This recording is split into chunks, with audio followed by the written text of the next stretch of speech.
Hello बच्चों, कैसे हो आप सब। उम्मीद करते हैं आप लोग अच्छे होंगे। मैं हूं कुमार हीरो सर। और जैसा कि आप सभी लोग जानते हैं कि मैं आप लोगों के लिए अभी एक स्पेशल सीरीज चला रहा हूं, जिसमें कि मैं आप लोगों को बता रहा हूं क्लास 12th का ऑल चैप्टर का इम्पॉर्टेंट फार्मूला। तो मैंने पहले भी आप लोगों को दो वीडियो प्रोवाइड करवा दिया है, जिसमें कि पहला इनवर्स ट्रिग्नोमेट्रिक फंक्शन और दूसरा मैट्रिक्स का। और आज के इस वीडियो में हम आपको बताने वाले हैं डिटर्मिनेंट चैप्टर जो है उसका इम्पॉर्टेंट ऑल फार्मूला के बारे में। तो आज का वीडियो आप लोगों के लिए सबसे ज़्यादा इंपॉर्टेंट है, क्योंकि अगर आप इसमें सारा फार्मूला को अच्छा से समझ जाते हैं तो आप आसानी से ऑब्जेक्टिव क्वेश्चन, कई क्वेश्चन तो आप ऐसे ही पकड़ लीजिएगा। तो चलिए आज के इस इंपॉर्टेंट वीडियो को स्टार्ट करते हैं। आज के इस इंपॉर्टेंट वीडियो को सबसे पहले हम लोग बात करने वाले हैं कि डिटर्मिनेंट, या जिसको आप हिंदी में सारणिक बोलते हैं, सारणिक किसे कहते हैं। तो देखिएगा यहाँ पर परिभाषा भी आप लोगों को स्पष्ट दिखाई दे रहा होगा कि determinant is a number associated to a square matrix, यानी कि सारणिक एक वर्ग आव्यूह से संबद्ध एक संख्या होता है। मतलब यह आपको बस इतना याद रखना है इसमें कि डिटर्मिनेंट हम उसी मैट्रिक्स का निकाल सकते हैं जो स्क्वायर मैट्रिक्स हो, यानी कि स्क्वायर मैट्रिक्स का ही आप डिटर्मिनेंट निकाल सकते हैं, अदरवाइज दूसरा मैट्रिक्स का नहीं निकाल सकते। ये इससे आपको स्पष्ट समझ में आया होगा।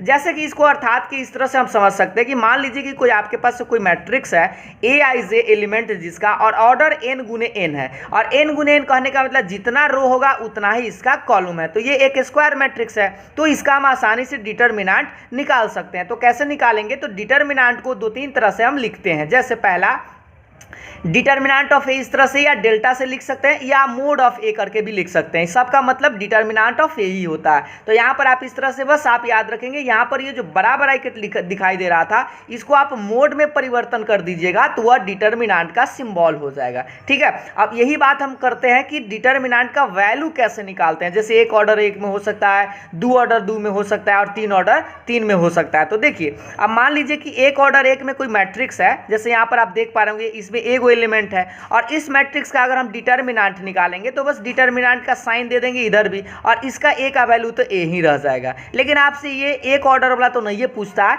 आपको सीखना क्या है, दो ऑर्डर वाला और तीन ऑर्डर वाला। तो गौर से देखिएगा कि अगर मान लीजिए कि दो ऑर्डर में आपके पास कोई मैट्रिक्स है और आपसे पूछ दिया जाए कि इसका आप डिटर्मिनेंट बताइए, तो ए बी सी डी मान लीजिए चार गो एलिमेंट है और इसका एक वैल्यू आपसे पूछ दिया जाए डिटर्मिनेंट करके, तो बस आप इसका डिटर्मिनेंट का साइन लगा दीजिए, इधर भी डिटर्मिनेंट का साइन। तो इसका वैल्यू कैसे निकालते हैं? तो क्रॉस गुना कर सकते हैं। ए में डी से था ए डी, और बीच में आप माइनस का साइन देंगे, और बी में सी से था यानी कि बी सी, और बस इसको घटा लीजिएगा, वो आपका आंसर आ जाएगा। तो इस तरह से आप दो ऑर्डर वाला में निकाल सकते हैं। देखिए, अब हम आपको बताते हैं कि तीन ऑर्डर में डिटर्मिनेंट का वैल्यू कैसे निकालेंगे। जैसे देख पा रहे होंगे यहाँ पर, मान लीजिए कि कोई एक डिटर्मिनेंट है जो मैट्रिक्स के रूप फॉर्म में अभी दिया गया है, A11 से लेके इस तरह से 33 तक। और अगर आप मान लीजिए इसका डिटर्मिनेंट आप निकालना चाहते हैं, तो पहले आप डिटर्मिनेंट का साइन लगा देंगे, और डिटर्मिनेंट का साइन आप ये देख रहे हैं ऐसा होता है। तो इसका वैल्यू आप कैसे निकालिएगा? तो पहले आप क्या लिखिएगा, पहले यहाँ किसी भी रो या किसी भी कॉलम से आप इसको एक्सपेंड कर सकते हैं। अगर हम मान लीजिए कि हम पहला R1 से इसको एक्सपेंड करें, तो इस तरह से लिखेंगे पहले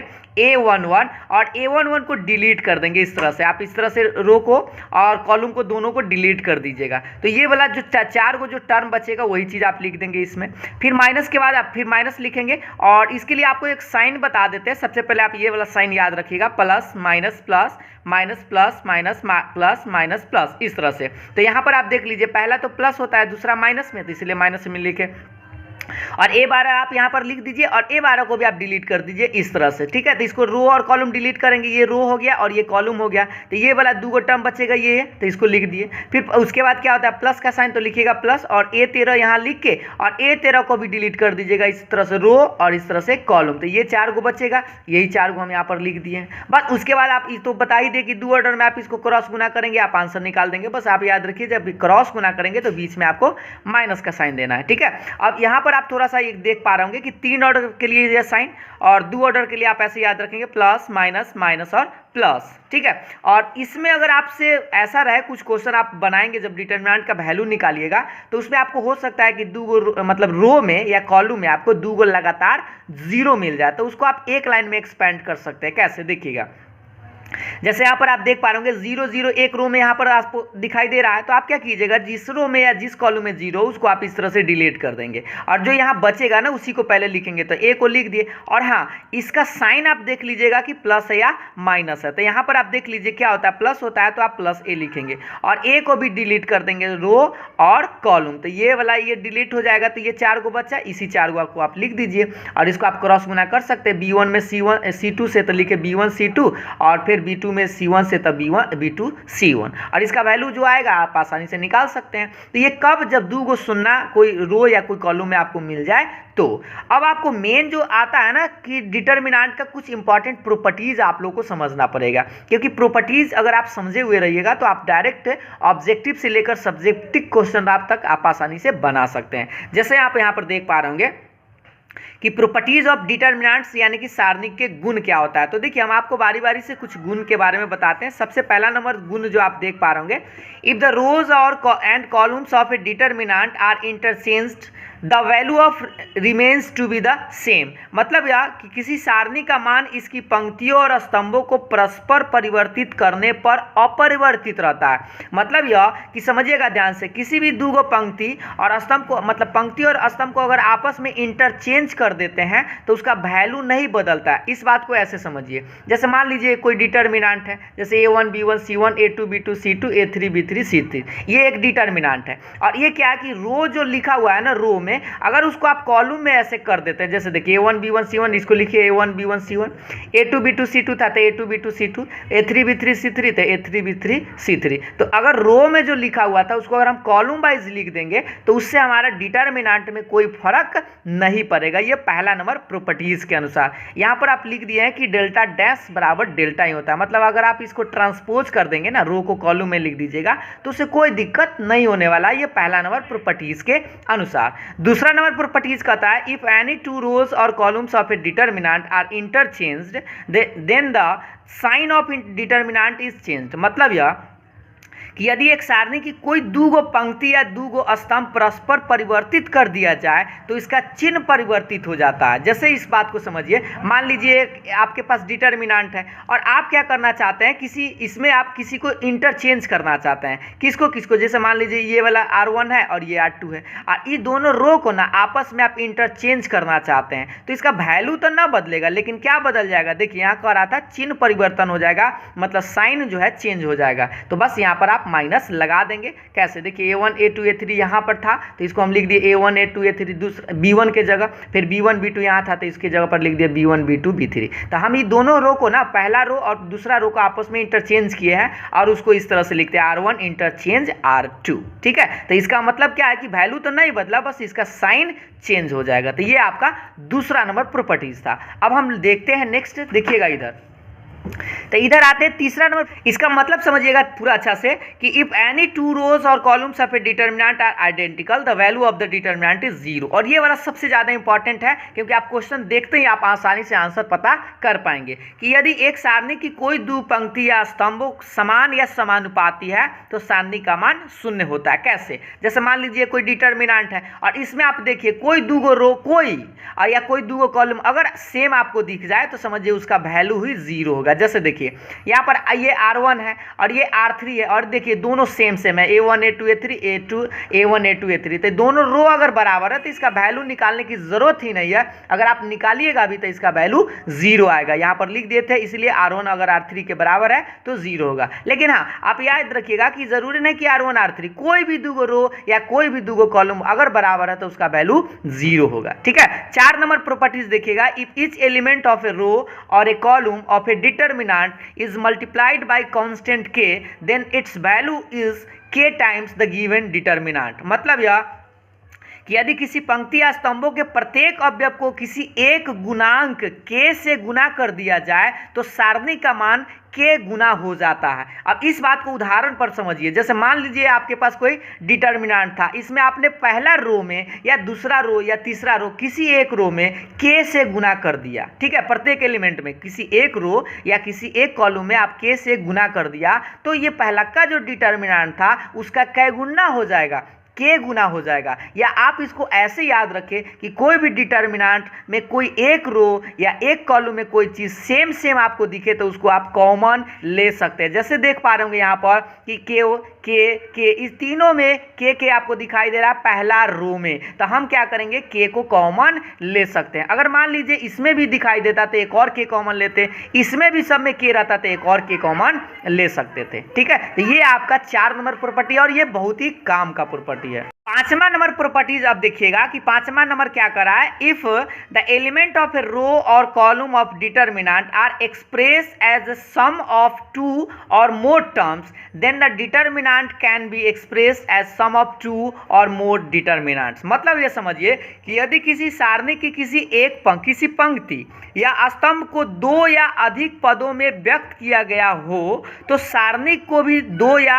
अधिक सारणिकों में व्यक्त कर सकते हैं। अब इस बात को आप ऐसे समझिए, जैसे मान लीजिए एक डिटर्मिनेंट आपको दिखाई दे रहा है और इसका एक रो देखिए, ये वाला रो कोई भी रो हो सकता है। यहाँ पर पहला रो में लिखा गया, देखिए पहला रो में प्रत्येक एलिमेंट को प्लस के रूप में एक्सप्रेस किया गया है ना, मतलब व्यक्त किया गया। तो आप क्या कर सकते हैं, अगर आपको दिखाई दे, देखिए 2 या अधिक बोला है, अगर यहाँ पर देखिए 2 टर्म में एक्सप्रेस किया गया है तो आप इसको 2 डिटर्मिनेंट के रूप में अलग अलग प्लस के रूप में कर सकते हैं। और मान लीजिए यहाँ पर 3 रहता, एक और प्लस करके तो हम 3 डिटर्मिनेंट करके ऐसे लिख सकते थे। अब इस बात को ऐसे समझिए, और लिखा कैसे जाएगा, तो देखिए पहला प्लस के पहले वाला जो होगा ना, ये पहला वाला में लिखेगा और प्लस के बाद वाला जो होगा वो दूसरा में लिखेगा, लेकिन कहाँ, पहला रो में ही। अब बाकी सब जो एलिमेंट है वो दोनों में लिखाएगा। कैसे, देखिए A1 A2 A3, तो देखिए A1 A2 A3 लिख दिए। बाद वाला में देखिए K1 K2 K3, तो लिखे K1 K2 K3, और ये दोनों में लिखाएगा B1 B2 B3 B1 B2 B3 C1 C2 C3 C1 C2 C3,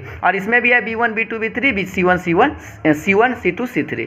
तो आपको करना क्या है कि अगर आपको कोई डिटर्मिनेंट मिले जिसमें प्लस के रूप में अगर कोई रो या कोई कॉलम हो तो उसको आप 2 या 2 से ज़्यादा में भी बांट सकते हैं। अगर यहाँ 2 से ज़्यादा है तो 2 से ज़्यादा बनेगा, अगर प्लस के रूप में 2 है तो 2 में आप बांट सकते हैं। ठीक है, तो ये आपका 5 नंबर था। अब हम लोग बात कर प्रॉपर्टीज, तो आप लोगों ने देख लिया कि 5 को इंपॉर्टेंट प्रॉपर्टीज है। अगर आप इस 5 प्रॉपर्टीज को याद रखते हैं तो आपको क्वेश्चन बनाने में बहुत फायदा करेगा। तो अब थोड़ा सा बात करते हैं कि एडजॉइंट के बारे में, कि एडजॉइंट कैसे निकालते हैं। मान लीजिए ये कोई 3 ऑर्डर का एक मैट्रिक्स है और इसका एडजॉइंट आप लोग कैसे निकालते हैं, तो गौर से देखिए। एडजॉइंट निकालने का सिंपल सा तरीका है कि आप पहले कोफैक्टर निकाल दीजिए सारे एलिमेंट का, यानी जो एलिमेंट आपको 9 जो दिखाई दे रहा है, इन 9 एलिमेंट का आपको कोफैक्टर निकालना होगा। तो कोफैक्टर कैसे निकालते हैं पहले आप देख लीजिए। A11 निकालेंगे ना, इस A11 एलिमेंट का अगर कोफैक्टर निकाले तो उसको कैपिटल A11 बोलेंगे। ठीक है, और मान लीजिए A12 छोटका जो A12 आपको दिखाई दे रहा है, इसका कोफैक्टर निकालेगा तो उसको A12 से डिनोट करेंगे, कैपिटल से। ठीक है, उसी तरह से इशारा स्मॉल है, इशारा को कैपिटल कर देंगे तो ये इसका कोफैक्टर कहलाएगा। और इस पर अगर डैश लगा देते हैं मैट्रिक्स में बंद करके तो समझिए ये आपका एडजॉइंट ऑफ A होगा। और डैश का मतलब होता है जो रो में ऐसे लिखा हुआ है उसको आप कॉलम में ऐसे कर दीजिए, ये रो में लिखा हुआ है ऐसे कॉलम में कर दीजिए, रो में लिखा हुआ है कॉलम में कर दीजिए। ठीक है, तो ये जो वैल्यू आएगा वो क्या होगा, एडजॉइंट ऑफ A का। बट आपको 11 से लेकर 33 तक निकालना पड़ेगा। कैसे निकालिएगा, तो देखिए 11 कैसे निकालिएगा, तो कोफैक्टर ऑफ A11, जैसे यहाँ देखिए 11 है ना, इसको आप डिलीट कर दीजिएगा, रो और ये कॉलम, ये जो 4 बचेगा ना वो लिखिएगा। फिर अगर 12 लिखना हो तो आप क्या कीजिएगा, A12 को आप डिलीट कीजिएगा और जो बचेगा ना उसी को लिखिएगा, रो कॉलम, ये 2 और ये 2 बचा इसको लिखे। लेकिन एक बात इसमें और याद रखिएगा, इसका साइन इंपॉर्टेंट होता है। जैसे यहाँ plus minus plus minus plus minus minus plus minus plus, अब ये वाला साइन आपको एक बार याद दिला दे, इधर हमने बताया था, यहाँ पर आप देख पा रहे होंगे कि plus minus plus minus plus minus plus minus plus, ये वाला साइन आपको वहां पर भी यूज करना है। तो जैसे देख पा रहे होंगे यहाँ देखिए 11 में आप प्लस में लिखे हैं, 12 में क्या लिखे हैं, माइनस में लिखे, 13 में उसी तरह से फिर प्लस में आएगा और उसी तरह से आपको पूरा साइन अच्छा से फिट कर देना है। तो 11 12 से लेके आपको 33 तक निकाल लेना है साइन के साथ। ठीक है, प्लस माइनस ध्यान देके। उसके बाद आपको आगे पर बात करते हैं कुछ और, आपको लास्ट ये इंपॉर्टेंट इतना आपको फॉर्मूला सीखना है कि ए सिंगुलर मैट्रिक्स, सिंगुलर मतलब होता है अव्युत्क्रमणीय अवयव। ये आपको इंपॉर्टेंट सवाल है क्योंकि एक नंबरिया सवाल है, आपसे यहाँ से पूछा जा सकता है। कहेगा कोई मैट्रिक्स दे देगा और कहेगा कि ये सिंगुलर मैट्रिक्स है तो किसी एक्स का मान निकाले या कोई कांस्टेंट का मान निकाले, इस तरह से। तो आप याद रखिए कोई सिंगुलर मैट्रिक्स कब होता है, अव्युत्क्रमणीय अवयव कब होता है, जब उसका डिटर्मिनेंट 0 के बराबर होता है। और नॉन सिंगुलर मैट्रिक्स कब होता है, मतलब व्युत्क्रमणीय अवयव कब होता है, जब डिटर्मिनेंट ऑफ 0 के बराबर नहीं होता है। ये दोनों कंडीशन आपको हमेशा के लिए याद रखना है ताकि ऑब्जेक्टिव से लेकर सब्जेक्टिव काम आएगा। और अगर मान लीजिए नॉन सिंगुलर होता है, उसी का हम व्युत्क्रम निकाल सकते हैं, मतलब इन्वर्स निकाल सकते हैं। और इसका एक फॉर्मूला आप याद रखेंगे, ए इन्वर्स बराबर 1 determinant of A into adjoint of A. और इसमें कुछ आप नोट भी याद रख सकते हैं जो आपको डायरेक्ट 1 नंबर सवाल पूछता ही है और डायरेक्ट फॉर्मूला से। जैसे देखिए, अगर मान लीजिए कोई आपके पास एक डिटर्मिनेंट है ए आई जे एन क्रॉस एन का, ठीक है, और इसका अगर मान लीजिए कि आपसे कहा जाए कि के इंटू ए का डिटर्मिनेंट क्या होगा, मतलब इसमें के से गुना कर दिया जाए और उसका अगर आपसे डिटर्मिनेंट पूछे तो वह किसके बराबर होगा, तो के के power n into determinant of A के बराबर होगा। अब एन क्या है, तो ऑर्डर है बउआ। अगर मान लीजिए यहाँ 2 ऑर्डर 2 का होता तो लिखते यहाँ 2, और 3 ऑर्डर 3 का रहता तो 3 लिखते। बात समझ में आए ना, के पावर 3 हो जाता। और यही अगर 4 ऑर्डर का रहता तो के पावर 4 हो जाता। एक और इसी में ऑब्जेक्टिव पूछता है कि मान लीजिए ये स्क्वायर मैट्रिक्स है और आपसे पूछ दिया जाए कि एडजॉइंट ऑफ ए का डिटर्मिनेंट क्या होगा, तो इसके लिए आप फॉर्मूला याद रखेंगे, determinant of a to the power n minus 1। जैसे देखिए यहाँ n गुने n है, मान लीजिए 3 ऑर्डर का रहता है 3 गुने 3 वाला, तो आप क्या लिखते हैं 3 माइनस 1 तो 2 का। एक सवाल ये पूछा जाता है, ठीक है। मान लीजिए 2 ऑर्डर का रहता है तो 2 गुने 2 यहाँ रहता है तो आप लिख देते 2 माइनस 1 तो 1 आ जाता, ठीक है। तो ऑब्जेक्टिव ये दोनों आप याद रखेंगे। कुछ इसमें और नोट नंबर 3 देखिएगा कि अगर कोई भी मैट्रिक्स है उसका आप डैश निकालते हैं, इन्वर्स निकालते हैं, इन्वर्स का फिर से इन्वर्स निकालते हैं तो वह सिंपल मैट्रिक्स आ जाएगा। और ये वाला फॉर्मूला भी आप याद रखेंगे, ए बी का होल इन्वर्स क्या होता है, तो B inverse into A inverse के गुणनफल के बराबर होता है। और यहाँ पर आप देख लीजिए डिटर्मिनेंट ऑफ ए इन्वर्स, मतलब ए इन्वर्स का अगर डिटर्मिनेंट निकालना चाहे तो वह किसके बराबर होता है, तो 1 डिटर्मिनेंट ऑफ ए या 1 डिटर्मिनेंट ऑफ ए, ऐसे भी आप लिखेंगे।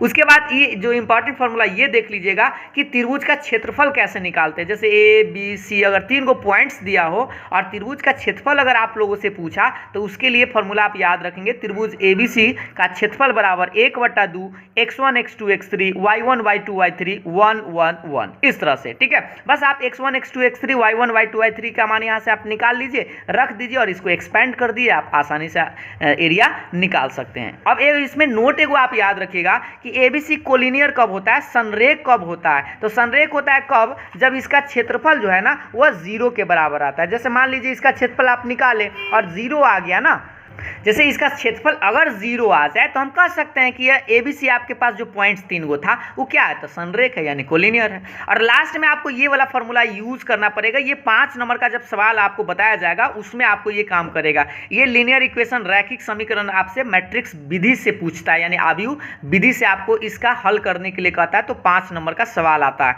जैसे आपको देख रहे हैं 3 चर में रहेगा एक्स वाई जेड इस तरह से 3 गो, और इसको वैल्यू कैसे निकालते हैं, तो उसके लिए सबसे पहले आप क्या कीजिएगा, एक मैट्रिक्स तैयार कीजिएगा, एगो एक्स और एगो बी तैयार कीजिएगा। जैसे ए कहाँ से आएगा, तो देखिएगा एक्स वाई जेड के गुना वाला जो होगा ना वो पहला का रो में जाएगा, A1 B1 C1 ये वाला। फिर यहाँ से छटिएगा A2 B2 C2 A2 B2 C2, यहाँ से छटिएगा A3 B3 C3 A3 B3 C3, ठीक है। तो ये ए मैट्रिक्स आ जाएगा। एक्स क्या है, तो एक्स वेरिएबल है, वेरिएबल में कौन कौन है, एक्स वाई जेड, तो लिख दीजिएगा एक्स वाई जेड इस तरह से। और बी बराबर में क्या लिखेगा, बराबर के बाद वाला, तो D1 D2 D3, यहाँ पर D1 D2 D3। और तब आप इसको सोल्व करने के लिए क्या लिखेगा कि ax बराबर b, और इसे आप x बराबर क्या लिखेंगे, तो a इन्वर्स b। और आपको करना क्या होगा, इस सवाल को बनाने के लिए बस आपको पहले a इन्वर्स निकालना होगा। और a इन्वर्स निकालने के लिए यहाँ पर हमने आपको फॉर्मूला भी बताया है कि a इन्वर्स बराबर 1 determinant of a into adjoint of a। Adjoint of a कैसे निकालते हैं यहाँ पर भी हमने आपको बताया कि एडजॉइंट ऑफ a इस तरह से आपको निकालना है। तो सबसे पहले आप क्या करेंगे, a इन्वर्स निकाल के और जो आएगा आंसर उसमें आपको b से गुना करके और इसको कंपेयर करना होगा, जिससे कि आप x y z का मान निकाल सकते हैं। तो ये रहा आप लोगों के लिए फॉर्मूला का वीडियो। मैंने आप लोगों को पूरा प्रयास किया कि आपको सारा इंपॉर्टेंट फॉर्मूला बता दिया जाए, ताकि आपको जब क्वेश्चन सब्जेक्टिव हो या ऑब्जेक्टिव हो बनाइएगा तो आपको कोई किसी तरह का दिक्कत ना हो। तो उम्मीद है आपको ये वीडियो पसंद जरूर आया होगा। अगर आप लोगों को अच्छा लगा हो तो लाइक शेयर जरूर करिएगा, और फिर मिलेंगे हम लोग नेक्स्ट फॉर्मूला वाले वीडियो में डिफरेंशिएशन के फॉर्मूला के साथ। तब तक के लिए बाय बाय, थैंक यू।